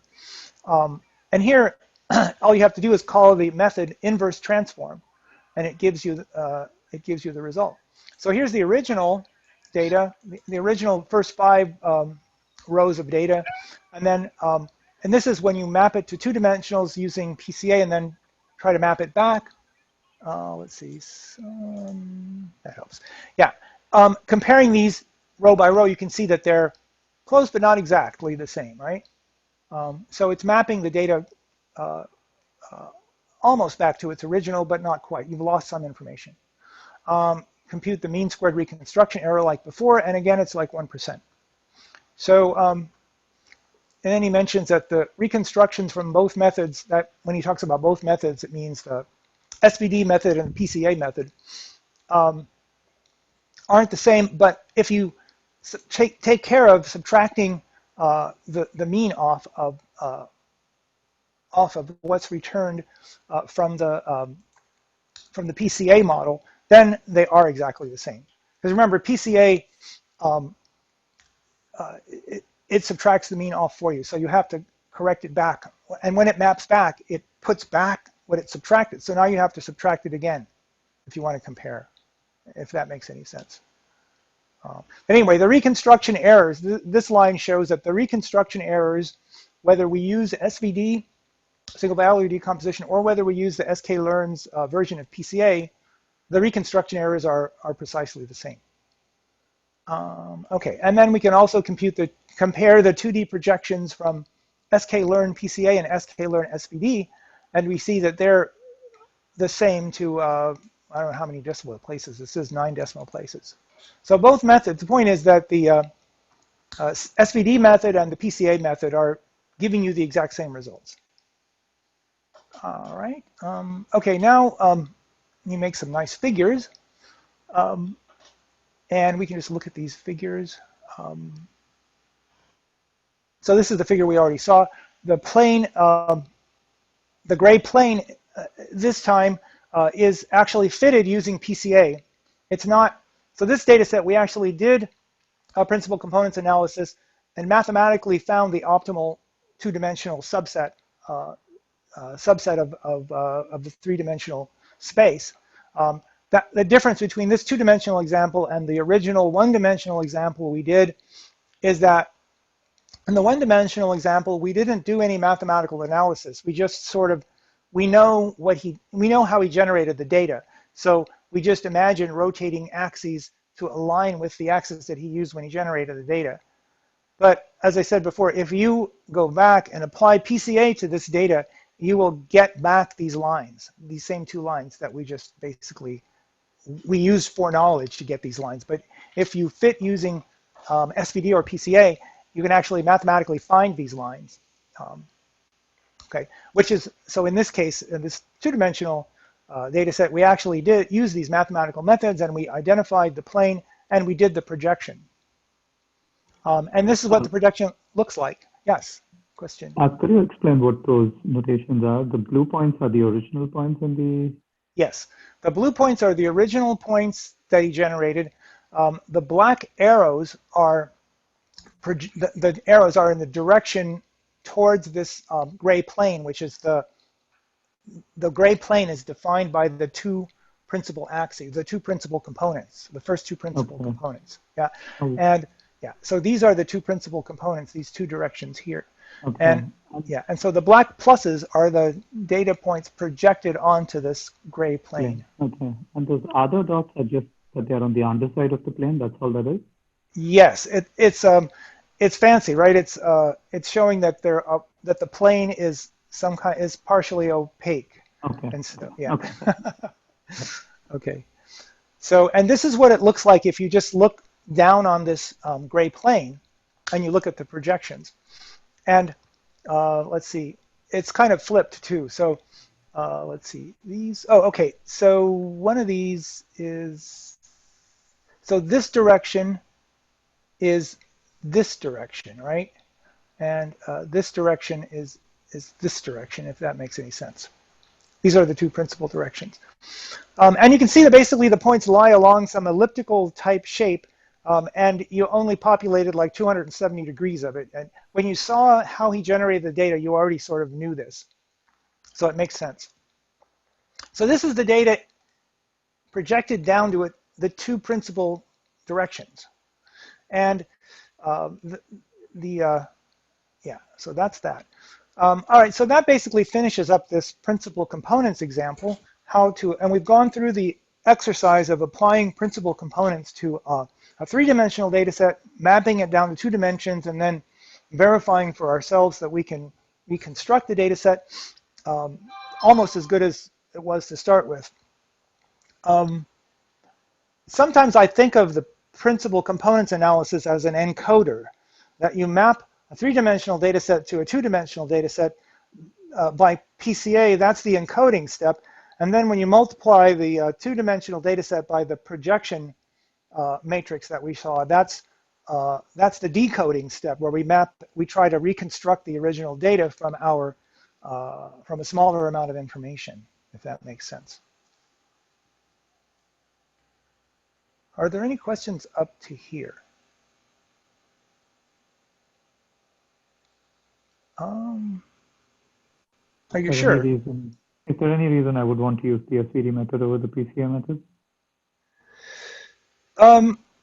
Only if you want to really, well, actually, there's really no reason to do it except, let's see, the PCA method is probably the method of choice because it has built into it some speed ups, some methods that it switches to if the input matrix, the input data matrix, it knows how to handle different kinds of input data matrices. So PCA is probably the method of choice.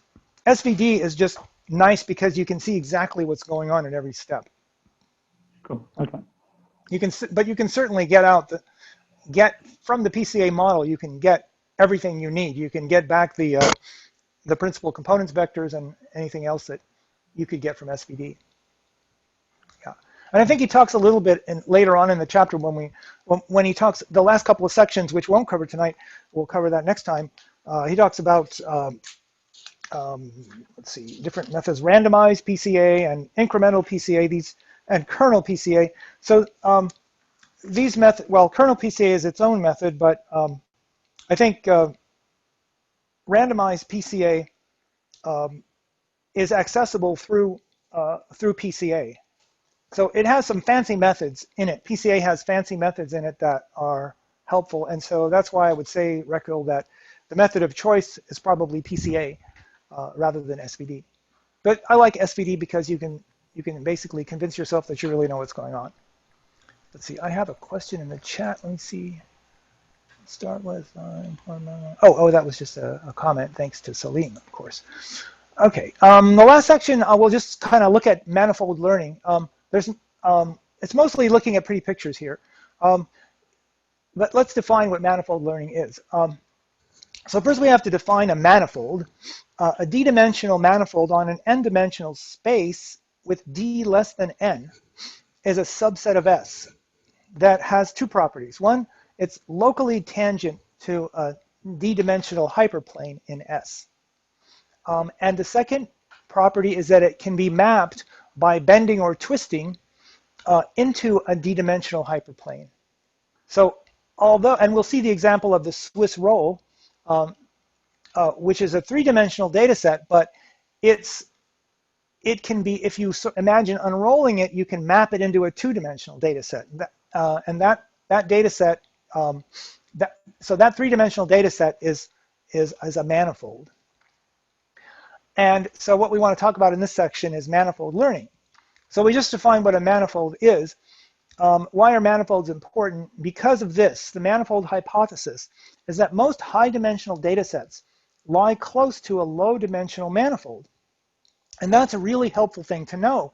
You can take a high-dimensional data set, and if you can map it into a much lower dimensional manifold, then you could handle it with less processing power than it might need to handle all the dimensions. Or maybe you can't even imagine having enough processing power, enough compute to handle the full dimensional data set, but if you map it to a lower dimensional manifold, now you can handle it. So the goal of manifold learning is to find a lower dimensional manifold that all your data lies close to. And the hope is that in that lower dimensional manifold, the problem will be simpler. Before we move on, let's think about this manifold hypothesis in the context of the MNIST data, right? So the MNIST data are the 28 by 28 pictures of numbers, and you can just look at this data and just think to yourself what these numbers look like. They, first of all, don't use very much of the data set, right? They're, you have 728 dimensions when you stretch out a 784, sorry, when you stretch out a 28 by 28 array, but every number is just a very short series of squiggles, and so it only uses a small fraction of those pixels. The second thing you can notice is that all the data sets, so all the numbers are except for a 4, are just singly connected lines. It's just, you can put your pencil down on the paper and draw a line and make any number except for 4. 4, you have to put your pencil down once, and actually no, there's ways to make a 4 where you could, even a 4 can be made with a single line without taking the pencil off the paper. So there are a lot of aspects of the numbers of the numbers data set that kind of show you that they're really a lower dimension. They should be able to be represented by a lot less than 784 dimensions. And let's see, I wanted to mention a few things about, let's see, I wrote these notes in my book, and then now I can't find, I flipped to the right page. Let's see. Yeah, here it is. Okay. So I already mentioned that the numbers are all composed of a small number of squiggles. They can all be written with a single stroke of the pencil. You don't have to take your pencil off the paper. They all have at most 2 changes of direction. Let's see, 2 changes of direction. So in some sense, these, and there's other things you can notice is that the numbers tend to populate the center. They tend to be centered at the middle of the 2-dimensional array. So so it's reasonable to think that the manifold hypothesis might apply to this data set, that we should be able to represent it by a smaller number of dimensions. But anyway, let's move on and look at the Swiss roll data set, which is our example of a manifold.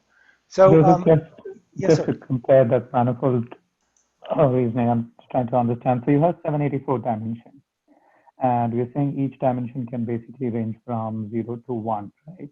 Either black or white. yes. And the comparison that we're doing for this a lower dimension is that most of these pixels are going to be 0, whereas the others are going to have a much smaller variation. Is that the analogy that you're trying to draw, or is there something else? I guess I'm just sort of musing or speculating, saying that the data set is, it seems to need a lot less than 784 dimensions to represent it. There should be a way to represent it in a lower dimensional space. And I'm just trying to sort of say that that seems to me to be connected with the manifold hypothesis. Yeah, it's a comment which is the information that's contained in the data set can mostly be retained, but with less than 784 dimensions per data sample. Okay. Yeah. Okay. Yeah. Yeah. So now here's our example of a manifold, and this is a beautiful example, the Swiss roll.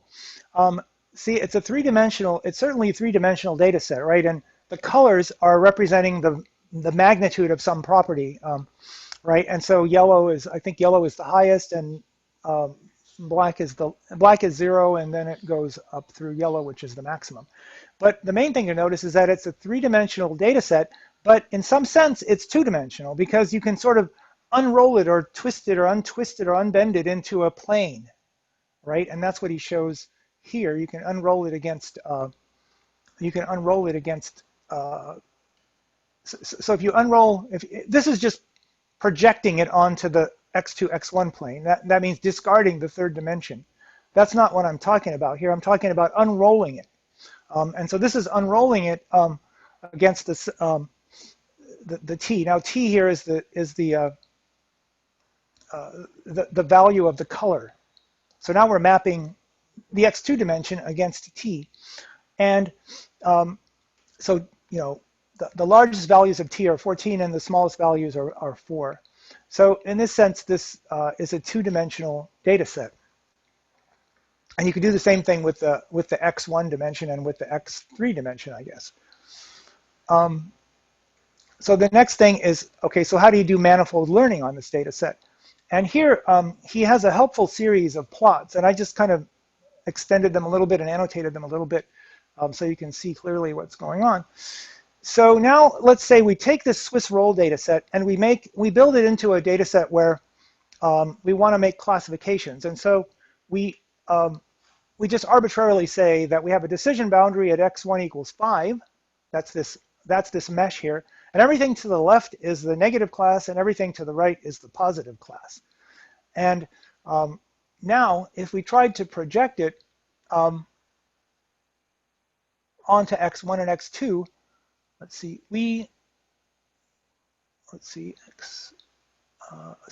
if we unrolled t against x2 again, it wouldn't help us because now we've got two distinct regions. But if and in this case, projecting it down onto x1 and x2 would separate it into the two groups. And now suppose we did something different. Suppose we made the decision boundary at x2 equals 5. That means all the points in front of x2 equals 5 are the positive class, and all the points on the other side are the negative class. So we've split the data set up into a different way and assigned it classes differently. Now, if we unroll t against x2, this time we do have we are able to separate the data set. So this is just an example of manifold learning, how we can learn in the smaller dimensional manifold that we can get out of this data set. Okay. Does this also imply that PCA is not going to always help you? Let's see. Or is it just with manifolds? Yeah, I guess it means that if you have a manifold, if you have data that's on a manifold, then PCA might not help you, that you sort of have to have some other clue as to how the data goes. And I think that we'll learn in the next time, we'll learn about a technique called kernel PCA, where we do a similar thing that we did. It's kind of like a magic trick that we did for SVM, support vector machines, where we map the data into a higher dimensional space. We find a separating plane, and then we map it back. Okay. So that's a trick called kernel PCA, and we're going to learn that next time. So, but I think what you said is right, is that just plain old PCA doesn't help you it won't always help you when you have data that's spread out on a manifold like this. So yeah, so we'll take up here next time, and unless there are any questions now, we can call it a night. I do have a quick follow-up question. Does anyone use PCA on NLP? I've always wondered if we can use PCA on NLP tasks, because most of the NLP tasks, I assume, are nonlinear or have nonlinear relationships. Does PCA work on NLP? I don't have an answer to that. I'll defer to someone else who knows better.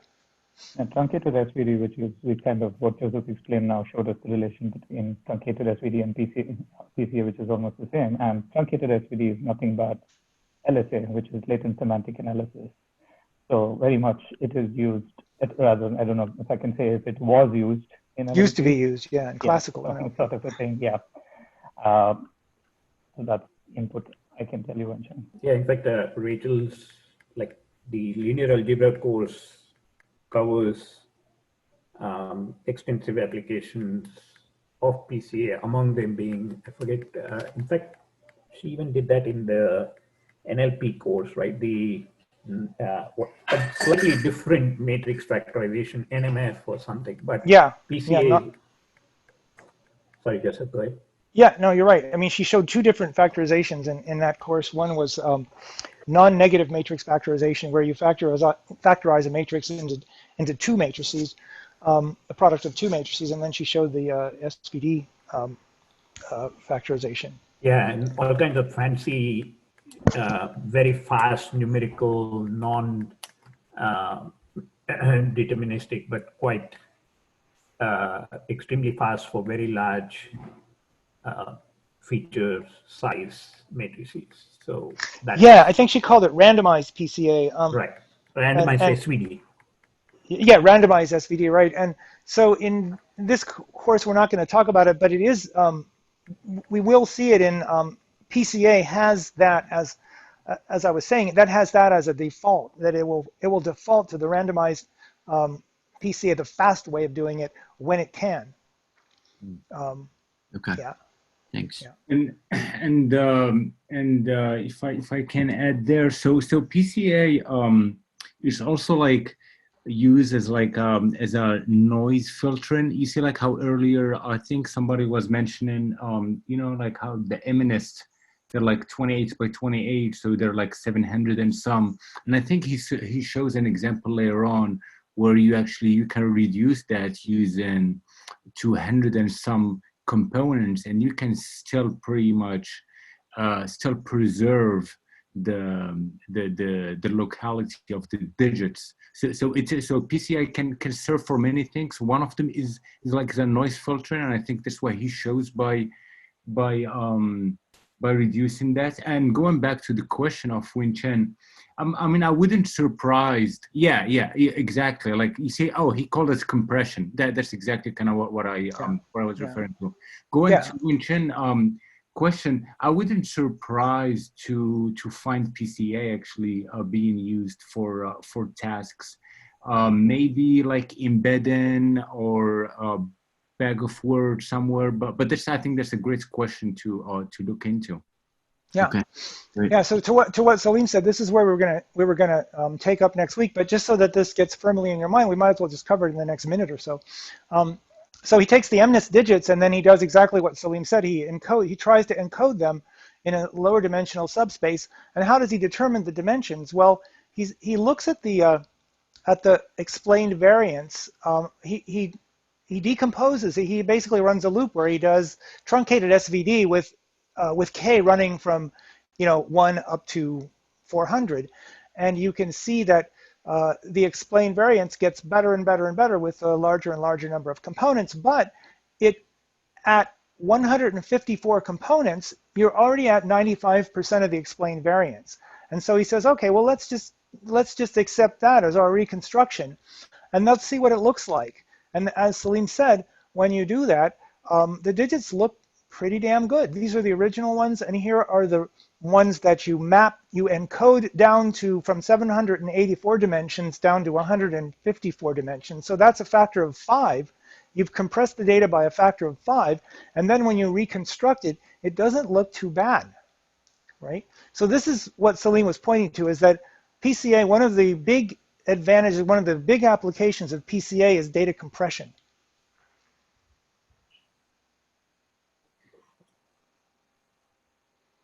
Yeah, you know, and to add on, I think, yeah, I think that was great. You know, to add on, one thing that came to mind when we talk about PCA, like, and earlier we talked about GPUs and all that.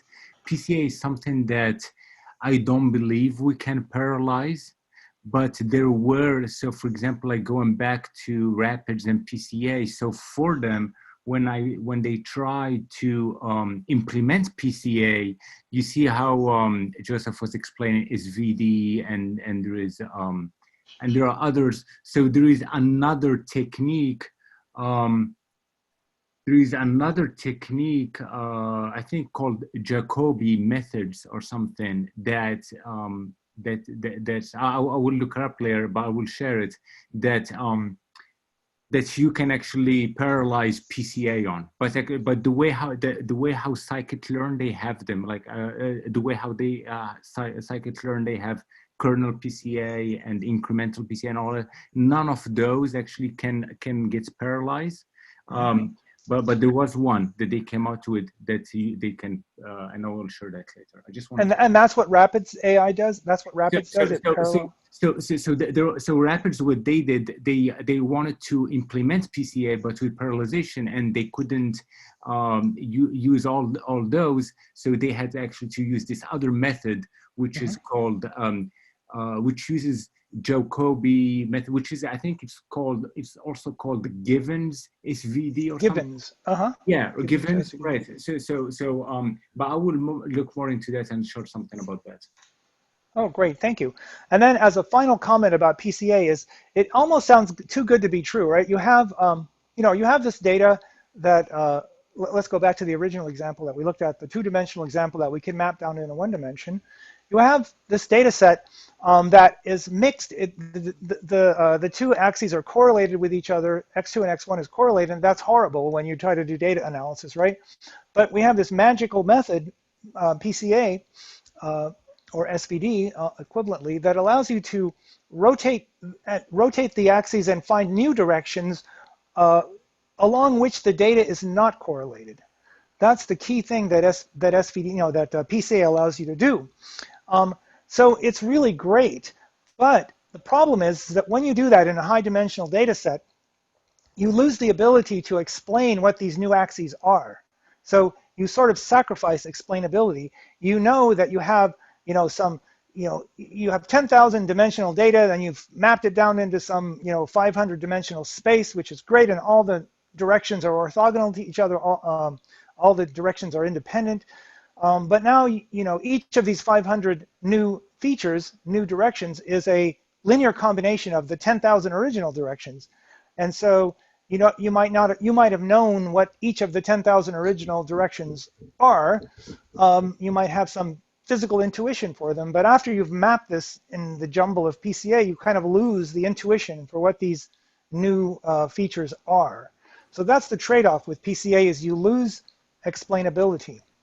Yeah, in fact, one excellent analogy in one of the references I provided, it really resonated. It's like, he said, figuring out a map of a city by traveling across the longest length road first, and then only traveling in roads perpendicular to that. Right, which is exactly what PCA does.